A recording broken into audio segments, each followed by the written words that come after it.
Hello दोस्तों, आज का जो हमारा टॉपिक है वो है परसेंटेज का पार्ट 3। इससे पहले परसेंटेज के हम 2 पार्ट करा चुके हैं। उम्मीद करते हैं आपने वो किए होंगे। आइए स्टार्ट करते हैं परसेंटेज का पार्ट 3। आप इसे ध्यान से समझने की कोशिश करना।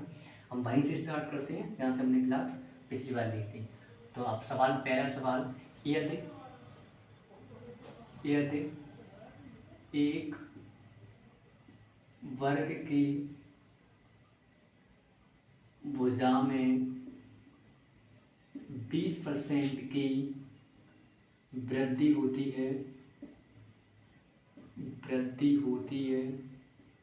तो उसके क्षेत्रफल में प्रतिशत वृद्धि ज्ञात कीजिए। समझ गए? यदि एक वर्ग की भुजा में 20% की वृद्धि होती है तो उसके क्षेत्रफल में प्रतिशत वृद्धि क्या होगा, यानी कि उसका क्षेत्रफल कितना इंक्रीज हो जाएगा। आप पहले सवाल को कीजिए। देखिए, हम जानते हैं जो वर्ग का क्षेत्रफल होता है वो होता है साइड स्क्वायर, यानी कि भुजा स्क्वायर। तो वर्ग का जो क्षेत्रफल होगा उसके साइड के स्क्वायर के जस्ट बराबर होगा। तो आप कह सकते हैं, तो इसमें हम नेट चेंज अप्लाई कर सकते हैं, यानी कि नेट चेंज हम पिछली क्लास में बताए थे आपको। Net change x plus y plus x into y upon 100। तो हम वाई वाले अप्लाई करेंगे। अगर एक वर्ग की पहली भुजा में 10% की वृद्धि होती है, प्लस उसके बाद फिर 10 की वृद्धि होती है, प्लस 10 20 इंटू 20 अपॉन 100। क्लियर?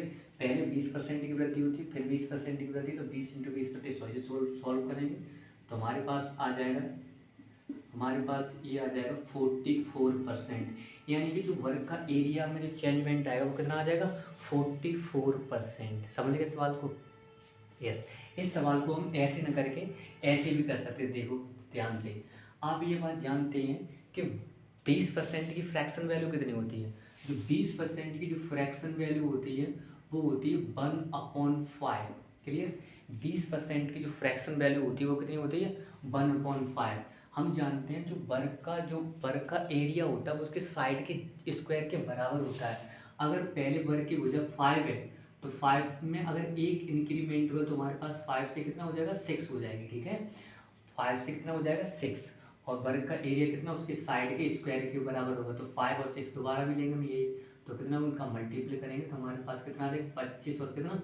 36। अब हम देख पा रहे हैं हमारे वर्ग के एरिया में कितना इंक्रीमेंट? 25 से 36 हुआ, यानी कितने का इंक्रीमेंट हुआ? कितने का इंक्रीमेंट हुआ? 11 का। कितने पाया? 25 पे इंटू 100। तो हमारे पास कितना आ जाएगा? 25 चौका 100, यानी कि 44%। फिर भी आंसर वही है। क्लियर? ये एक तरीका आप तब अप्लाई कर सकते हैं जब परसेंटेज आपको बहुत सिंपल परसेंटेज दे रखा हो। अगर डिफिकल्ट परसेंटेज आ जाए तो आप इस सवाल को नहीं कर पाएंगे। पहले आप इस सवाल को नोट कीजिए। हम ऐसा ही सवाल एक और लेते हैं तो डिफिकल्ट परसेंटेज के साथ। यस, अब ऐसा ही सवाल एक और लेते हैं। क्लियर? ऐसे ही सवाल हम एक और लेते हैं। ऐसे ही सवाल हम एक और करते हैं। यदि यदि यदि एक वर्ग की भुजा में यदि एक वर्ग की भुजा में 14 से 2/7% की वृद्धि होती है। ठीक है? 14 से 2/7 की वृद्धि होती है तो क्षेत्रफल में प्रतिशत परिवर्तन बताओ। जो क्षेत्रफल में प्रतिशत परिवर्तन बताओ। तो क्षेत्रफल में प्रतिशत परिवर्तन बताओ। इस सवाल को आप करने की कोशिश कीजिए, पहले ट्राई कीजिए सवाल को आप।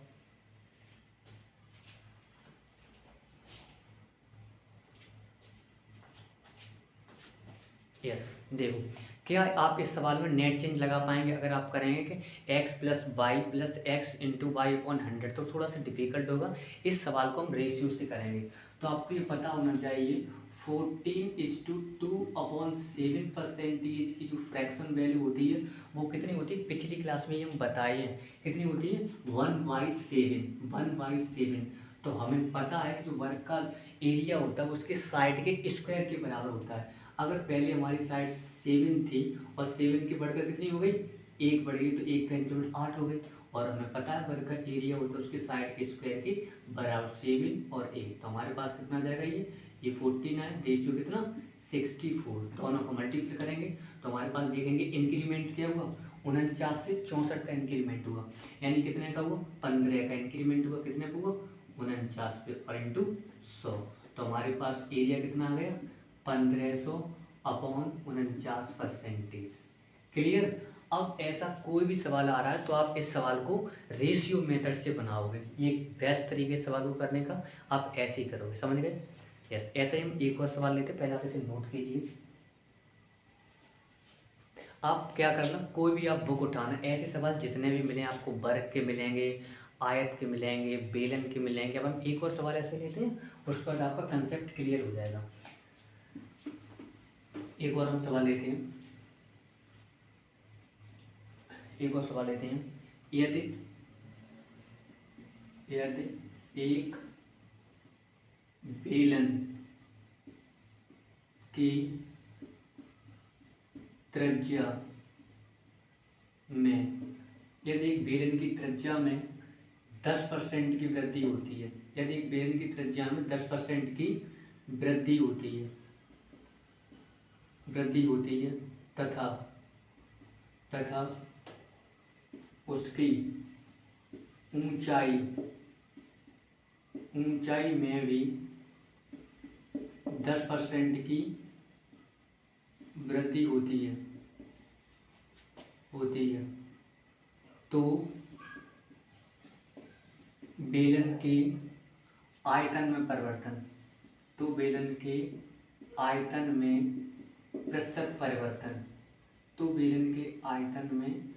प्रतिशत परिवर्तन ज्ञात करो। सवाल समझ गए, सीधी सी बात। यदि एक बेलन की त्रिज्या में 10% की वृद्धि होती है, तथा उसकी ऊंचाई में भी 10% की वृद्धि होती है, तो बेलन का आयतन में कितना इंक्रीमेंट हो जाएगा। हमने अभी सवाल किया था, आप करना पहले से ट्राई करके देखो। आप देखो, हम जानते हैं जो बेलन का वॉल्यूम यानी कि जो बेलन का आयतन होता है वो क्या होता है, पाई आर स्क्वायर एच, यही तो होता है बेलन का आयतन। बेलन का जो आयतन होता है वो क्या होता है, पाई आर स्क्वायर एच, यानी कि हम कह सकते हैं जो बेलन का आयतन होगा वो रेडियस के स्क्वायर के बराबर होगा और उसकी हाइट के रेडियस के स्क्वायर के बराबर होगा। अगर हम जानते हैं 10% की, जो हम जानते हैं फ्रैक्शन वैल्यू कितनी होती है, 1/10, 10% की फ्रैक्शन वैल्यू 1/10। अगर आयतन की बात की जाए तो पहले अगर हमारे पास रेडियस 10 से और 10 से 1 का इंक्रीमेंट हुआ तो कितना हो जाएगा, 11 का। और हम ये बात जानते हैं जो हमारा वॉल्यूम होता है वो रेडियस के स्क्वायर पे डिपेंड करता है, इसका हम स्क्वायर करेंगे, क्लियर। इस रेडियस के स्क्वायर पे डिपेंड करते हैं, यानी कि 10 का 2 बार मल्टीप्लाई कर देंगे। और क्या होगा, हाइट में भी कितना इंक्रीमेंट हुआ है, 10% का हुआ, यानी हाइट भी हमारे पास कितनी होगी, 10 से 11। ओवरऑल जब इसे मल्टीप्लाई करेंगे तो ये कितना आ जाएगा, 1000, और इसका मल्टीप्लाई यानी 11 का क्यूब हो जाएगा, ये आ जाएगा 1331। कितना इंक्रीमेंट हुआ हम देखेंगे, ये आपके पास हो रहा है 331, कितने पे, 1000 पे हुआ है, और इंटू 100। तो अब थोड़ा सॉल्व कर लेंगे तो हमारे पास कितना आ जाएगा, 33.1% का इंक्रीमेंट। क्लियर। उम्मीद करते हैं आप ये सवाल समझ पाए होंगे। अब कोई भी बुक हो, आप ऐसे सवाल आयत पे बनेगा, उसका एरिया आप ध्यान रखिए, लंबाई टू चौड़ाई ऐसे करके, इसी तरीके से आपके सवाल बन पाएंगे ऐसे। तो आप इसको करना बुक से लगाकर, ठीक है। अब हम आगे बढ़ते हैं, पहले आप इसे नोट कीजिए।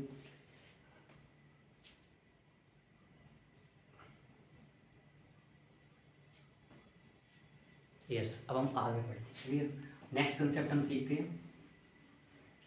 नेक्स्ट कंसेप्ट हम सीखते हैं। अब देखो, आप ये जानते हैं, अगर इनकम की बात की जाए, अगर इनकम की बात की जाए, मतलब हमारी आय क्या होगी, यानी कि हमारी आय किस पे डिपेंड करेगी, हम कितना, मतलब इनकम जो है बराबर होती है वो क्या होता है, हमारे expenditure plus income equal to होता है एक्सपेंडिचर प्लस सेविंग, यानी कि आय बराबर जो होता है वो आप बोल सकते हैं खर्चा प्लस बचत। क्लियर, इस बात को आपको याद रखना है। आय बराबर जो होता है वो क्या होता है, खर्चा प्लस बचत, ठीक है। यानी कि आप जो भी रुपए कमाओगे उनका करोगे क्या, या तो आप खर्च कर सकते हो या तो बचा सकते हो, बस। तो इनकम इक्वल टू होता है एक्सपेंडिचर प्लस सेविंग। पहले आप इस बात को नोट कीजिए। यस, अब इस पर हम करते हैं सवाल एक। सवाल करते हैं हम, ये समझ गए होंगे आप। जैसे एक व्यक्ति एक व्यक्ति एक व्यक्ति अपनी आय का एक व्यक्ति अपनी आय का 75% खर्च करता है। एक व्यक्ति अपनी आय का 75% खर्च करता है तथा 75% खर्च करता है यदि उसकी आय में यदि उसकी आय में 20% की वृद्धि, इसकी आय में 20% की वृद्धि, ये वृद्धि के साथ 20% की वृद्धि, यदि उसकी आय में 20% की वृद्धि तथा खर्च में 10% की वृद्धि होती है तथा खर्च में 10% की वृद्धि होती है तो उसकी बचत में परिवर्तन ज्ञात कर। तो उसकी बचत में प्रतिशत परिवर्तन ज्ञात करो। सवाल समझ गए आप? एक व्यक्ति अपनी आय का 75% खर्च करता है, 75% खर्च करता है यदि उसकी आय में 20% की वृद्धि हो जाए और खर्च में 10% की वृद्धि हो जाए तो उसकी सेविंग पे क्या इफेक्ट पड़ेगा। अभी आपको सवाल बताए थे, पहले आप सवाल को करने की कोशिश कीजिए। देखो अभी हम आपको बताए थे आपको इनकम इक्वल टू क्या बताए थे, इनकम इक्वल टू क्या बताए थे, expenditure plus saving. Income equal to expenditure plus saving, यानी कि आय इक्वल टू खर्चा प्लस बचत। तो अगर एक व्यक्ति अपनी आय का 75% खर्च करता है, यदि आय को हम 100 मान लिया जाए, अगर आय हमारी मान लो 100 रुपये है और और 100 में से अगर वो 75% खर्च करेंगे, 75 रुपये खर्च कर रहा है तो बचा पर कितना रहा होगा, ऑब्वियसली बात है 25 रुपये बचा रहा होगा। क्लियर? अगर एक व्यक्ति अगर 75 रुपये खर्च करता है 100 में तो 25 ही तो बचाएगा, 25। ये तो उसकी आय में 20% का इंक्रीमेंट लगा दें, 100 में से 20% का इंक्रीमेंट यानी कि 120 हो जाएगी। क्लियर? इंक्रीमेंट ऐसे तो करेंगे, 100 रुपये थे और 100 में 120 का इंक्रीमेंट यानी कि 20% यानी कि 120 का 100 यानी कि 120 रुपये। उसके बाद अब क्या होगा, तथा खर्च में 10% की वृद्धि हो, सेविंग में 10% की वृद्धि हो। इसमें 10% ऐसे निकालोगे, वैसे तो आप ऐसे निकालोगे 75 इंटू 110/100, ठीक है। इसे जब आप सॉल्व करो वैसे ऐसे किया करो। देखो 75% है तो 75% का 10% निकालेंगे, यानी 75% का 10% निकालेंगे, इसका मतलब 7.5 बढ़ जाएगा। अगर 75 का हम 10% निकालेंगे तो इसका मतलब क्या होगा कि 7.5 इसमें इंक्रीमेंट और होगा।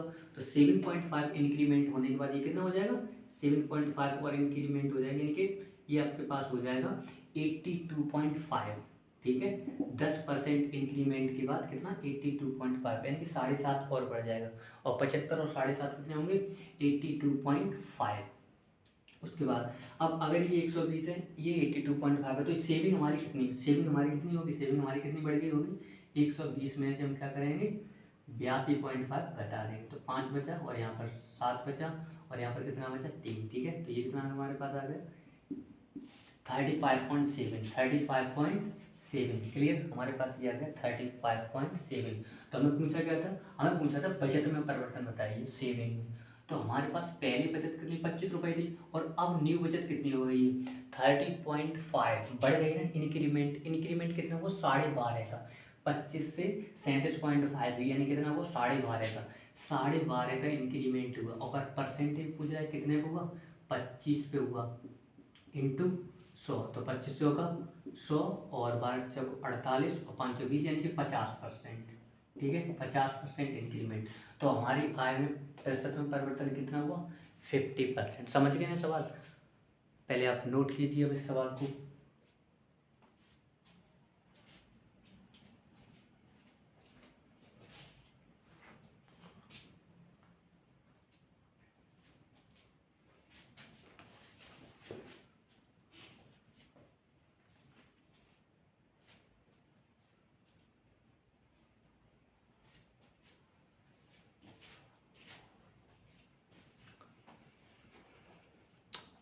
यस, उम्मीद करते हैं आपने नोट कर लिया होगा। अब हम रफ करते हैं। अब क्या करना, ऐसे ही सवाल अपनी बुक से ऐसे सवाल ढूंढना, ठीक है, मिल जाएंगे आपकी बुक में, परसेंटेज का चैप्टर निकालना और ऐसे ही सवाल ढूंढना, इसके सारे सवाल ऐसे ही करना, आप सारे कर ले जाओगे इसी तरीके से और इसी टाइप को, ठीक है। अब हम आगे बढ़ते हैं और नेक्स्ट कंसेप्ट सीखते हैं, फिर आगे वाला। नेक्स्ट कंसेप्ट आप देखिए, नेक्स्ट कंसेप्ट आप देखो। नेक्स्ट कंसेप्ट क्या है, एक लड़का यानी कि एक स्टूडेंट यानी कि एक छात्र क्लास में, एक छात्र परीक्षा में एक छात्र परीक्षा में 60%, परीक्षा में मतलब जितना मतलब 60% से हिंदी में पास होता है, ठीक है, 60% से हिंदी में पास होता है और 70% से मान लो इंग्लिश में पास होता है, ठीक है, 70% इंग्लिश में पास होता है, 60% मतलब उसी परीक्षा में 60% हिंदी में पास होता है, 70% इंग्लिश में पास होता है और 10% दोनों में, मतलब 10% दोनों हिंदी और इंग्लिश में क्या होता है, पासिंग मार्क है ये, ठीक है, ये क्या है, पासिंग मार्क है और ये 10% दोनों में पासिंग मार्क, ठीक है, पास मार्क है, 10% पास यानी कि उत्तीर्ण। एक छात्र को परीक्षा में उत्तीर्ण होने के लिए 60% यानी कि 60% से वो हिंदी में उत्तीर्ण हो जाता है, 70% से इंग्लिश में उत्तीर्ण होता है और 10% दोनों में उत्तीर्ण हो जाता है। तो आपको बताना है उसके अनुत्तीर्ण अंक यानी कि फेल के मार्क कितने थे, पहले आप नोट कीजिए इस बात को, समझ गए। देखो सवाल क्या है, एक परीक्षा में 60% स्टूडेंट जो है, 60% स्टूडेंट हिंदी में पास होते हैं, पहले आप सवाल समझ लो, एक परीक्षा में 60% स्टूडेंट हिंदी में पास होते हैं, 70% स्टूडेंट इंग्लिश में पास होते हैं तथा 10% दोनों में पास होते हैं, सवाल समझ गए, यानी कि 60% इंग्लिश में पास होते हैं और 70% इंग्लिश में पास होते हैं, 10% दोनों में पास होते हैं। तो आपको बताना उत्तीर्ण यानी कि फेल का परसेंटेज क्या होगा दोनों, मतलब देखो इस सवाल को करने के लिए सबसे पहले आप दोनों पे फोकस करोगे, दोनों से पकड़ोगे, दोनों पे पकड़ोगे और आप वेन डायग्राम से इसको सॉल्व करोगे, वेन डायग्राम से, ठीक है। हमने मान लिया ये वाले स्टूडेंट है हिंदी वाले, क्लियर, ये हिंदी वाले हैं और ये हमने मान लिया इंग्लिश वाले हैं, ये इंग्लिश वाले और ये पोर्शन दोनों का है। तो दोनों 10% दोनों में पास होते हैं यानी कि हिंदी और इंग्लिश में। अगर 10% हिंदी और इंग्लिश दोनों में पास होती हैं, 10% हिंदी और इंग्लिश दोनों में पास होती हैं, तो हम कह सकते हैं 60% अगर हिंदी में पास होती है, 60% हिंदी में पास होती हैं तो 10% दोनों में पास हो रहे हैं, तो हिंदी में 50% ही तो फिर पास होंगे, ठीक है। और इंग्लिश में ओवरऑल कितने हो रहे थे, इंग्लिश में 70%, तो इंग्लिश में 10% तो दोनों में, तो इंग्लिश में कितने हो जाएंगे 60%। तो ओवरऑल पासिंग की मार्क बात की तो हमारे पास कितने हो गए, ये कितने हो गए 60 और 120, ठीक है। ओवरऑल पासिंग मार्क हमारे पास कितने हो गए 120, ओवरऑल पासिंग मार्क कितने हो गए 120 परसेंटेज, ओवरऑल पासिंग मार्क कितने लगाए 120। अगर फेल की बात की जाए तो हम क्या करेंगे, इसमें से घटा देंगे 100 में से, क्लियर। नोट कीजिए सवाल को, समझिए होंगे साथ, एक और लेते हैं मैसेज सवाल, ठीक है। यस, इसी सवाल को हम थोड़ा सा बदल लें, इसी सवाल को हम थोड़ा सा बदल लें, देखो इसी सवाल को हम थोड़ा सा बदल लें, इस सवाल को बदल लें। देखो एक परीक्षा में 60% स्टूडेंट हिंदी में पास होते हैं और 70% स्टूडेंट इंग्लिश में पास होते हैं और 40% दोनों में पास होते हैं, क्लियर। तो इस सवाल को आप अनुत्तीर्ण बताओ, यानी कितने दोनों में, आप बताओ कितने में दोनों स्टूडेंट अनुत्तीर्ण हुए। ये हम कह सकते हैं ये हिंदी वाले हैं और ये हम बोल सकते हैं इंग्लिश वाले हैं, ठीक है। ये हिंदी वाले हैं और ये इंग्लिश वाले हैं, ये हिंदी वाले ये इंग्लिश वाले। अब हमने कहा था दोनों से पकड़ोगे आप, दोनों से, दोनों में कितने पास हुए पास, दोनों में 40% पास हुए। अगर दोनों में 40% पास हुए और हिंदी में कितने हो रहे थे 60% और इंग्लिश में कितने हो रहे थे 70%, तो आप बताओ अगर दोनों में 40% पास हो रहे हैं और हिंदी में सिर्फ 60%, तो इसका मतलब क्या होगा, फिर हिंदी में 20% तो पास हुए होंगे। और अगर इंग्लिश में ओवरऑल 70% है तो ये कितने 40% दोनों में आ गए, तो इंग्लिश में कितने फिर 30%, क्लियर 30%। तो अब आपके पास टोटल पासिंग मार्क कितने आ जाएंगे, पास मार्क, तो पासिंग मार्क आ जाएंगे वो आपके पास कितने आ जाएंगे 4 और 2 6 और 3 9 90%, ठीक है। Passing mark 36। और फेल मार्क की बात की जाए, जो फेल यानी कि अनुत्तीर्ण अंक होंगे, अनुत्तीर्ण अंक, ठीक है, अनुत्तीर्ण अंक, अनुत्तीर्ण, जो अनुत्तीर्ण अंक होंगे वो कितने होंगे आपके पास 100 माइनस 90, यानी कितने होंगे आप कह सकते हैं 10%। क्लियर? नोट कीजिए इस बात को भी।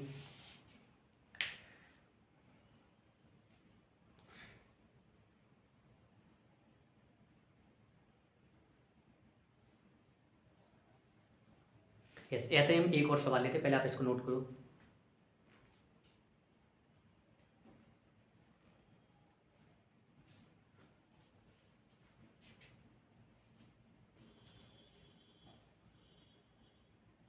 यस, अब देखो एक और सवाल हम लेते ऐसा ही सेम, हम इसी सवाल को हम चेंज कर देते हैं, इसी सवाल को, इसी बस कंसेप्ट आपको सीख लेना है, केवल कंसेप्ट सीख लें। इस सवाल को हम थोड़ा सा चेंज कर देते हैं, मान लो चेंज कर देते हैं।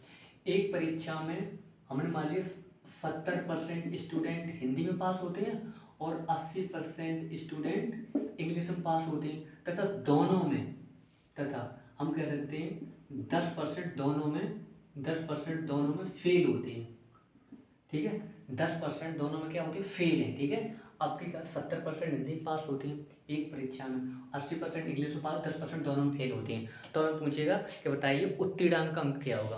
पहले नोट कीजिए सवाल को आप,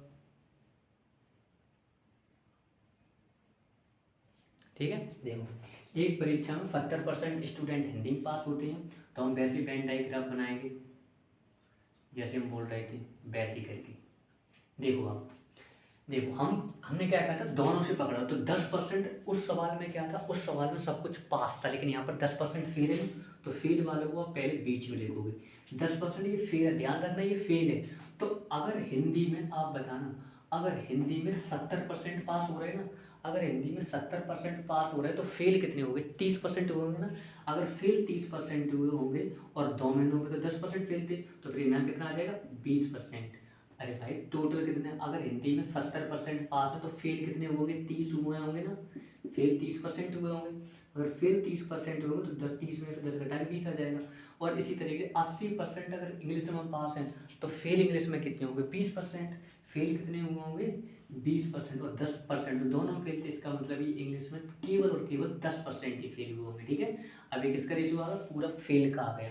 तो अगर फेल की बात की जाए, अगर ये पूरी ओवरऑल फेल परसेंटेज में बात करें तो कितना हो गया ये 20, 30, 40, ठीक है, 40% ही आ गया, ये फेल हो गया, यानी कि अनुत्तीर्णांक अंक आ गया। अगर उत्तीर्णांक अंक बोले यानी कि पासिंग मार्क, अगर आपको उत्तीर्णांक अंक बोले यानी कि पासिंग मार्क, तो आपके पास कितना आ जाएगा 100 माइनस 40%, यानी कितना आ जाएगा आपके पास 60%।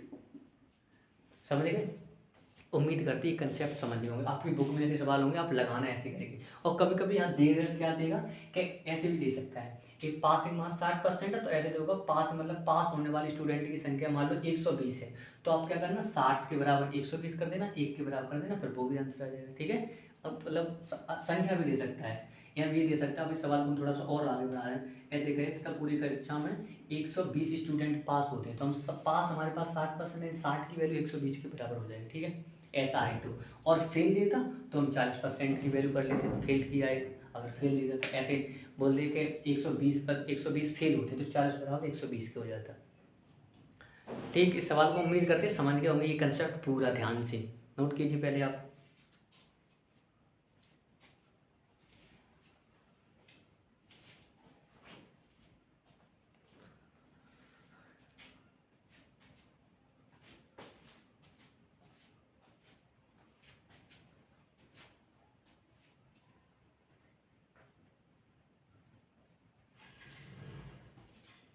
ठीक, उम्मीद करते हैं आपने नोट कर लिया। अब हम आगे बढ़ते हैं और कंसेप्ट सीखते हैं, अगला नेक्स्ट कंसेप्ट सीखते हैं।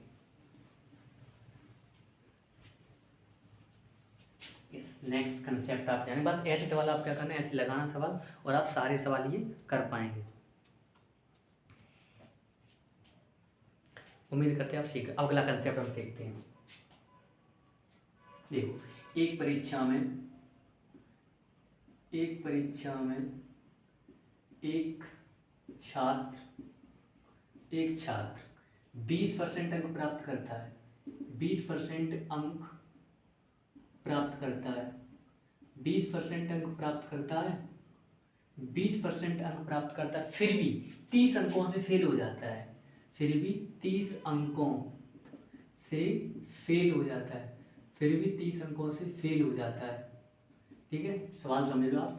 एक परीक्षा में एक छात्र 20% अंक प्राप्त करता है, फिर भी 30 अंकों से फेल हो जाता है। एक दूसरा छात्र 42% अंक प्राप्त करता है, एक दूसरा छात्र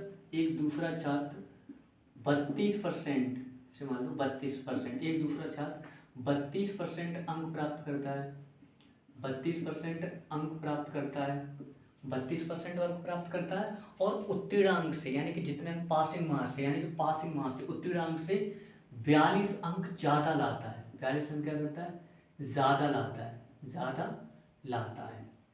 42 अंक ज़्यादा लाता है।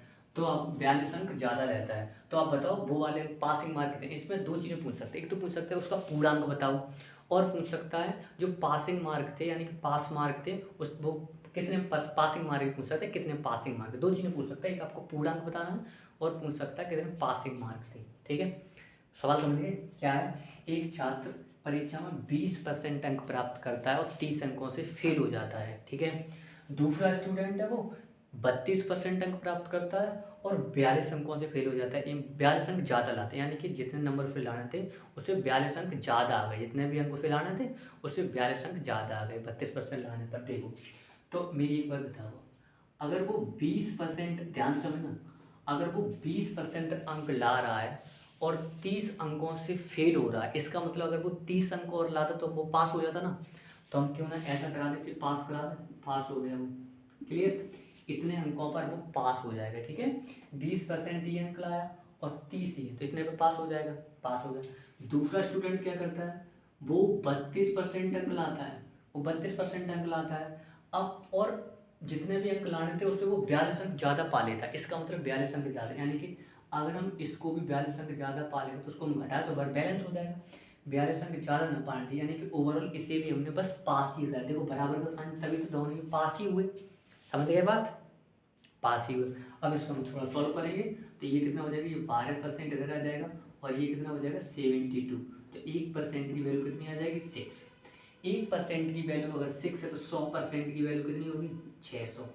100% की वैल्यू कितनी होगी 600, यानी कि पूर्णांक कितना होगा, अगर पूर्णांक की बात करें तो पूर्णांक हमारे पास हो जाएगा 600। पहला तो ये सवाल पूछ सकते हैं पूर्णांक बताओ, और दूसरे पूछ सकता है कि बताओ उसके पासिंग मार्क कितने थे। दूसरी पूछ सकते हैं पासिंग मार्क थे कितने, अंकों में पूछ सकता है और परसेंटेज में पूछ सकता है। तो अंकों में पहले देख लीजिए, देखो पासिंग मार्क यही तो थे, इतने पे पास हो रहा था, यानी कि पास हो रहा था। अगर 1% की वैल्यू 6 है, अगर 1% इक्वल टू 6 के बराबर है तो 20% नहीं बता सकते आप। 20% फिर 120 के बराबर होगा कि नहीं, दोनों में हम दोनों और 20 से मल्टीपल करेंगे।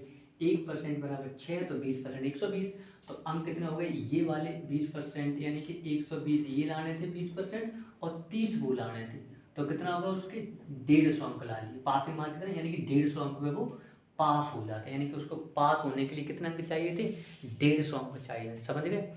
अब पूछ सकता है बताओ पासिंग मार्क, वो पूछ सकता है पासिंग परसेंटेज में कितना, तो परसेंटेज निकालने के आप क्या करोगे 150 हमने कहा था जो पूछा गया हो अपॉन परसेंट टोटल में निकाल के, यानी पूर्णांक में कितना 600 और इंटू कितनी 100। तो आप यहाँ थोड़ा सॉल्व करेंगे तो आपके पास कितना आ जाएगा ये, यानी कि ये आपके पास आ जाएगा 6 से डिवाइड कर देंगे, यानी कि 6 दूनी 25 का 150, 25%। क्लियर, यानी कि 25% की बात करें तो 25% से वो पास हो जाएगा। और अगर पूर्णांक पूछे तो 600 का है, और अंकों में पूछे पास हमारे पास होने के लिए कितना चाहिए तो 150 चाहिए थे। क्लियर, 150 चाहिए थे उसे।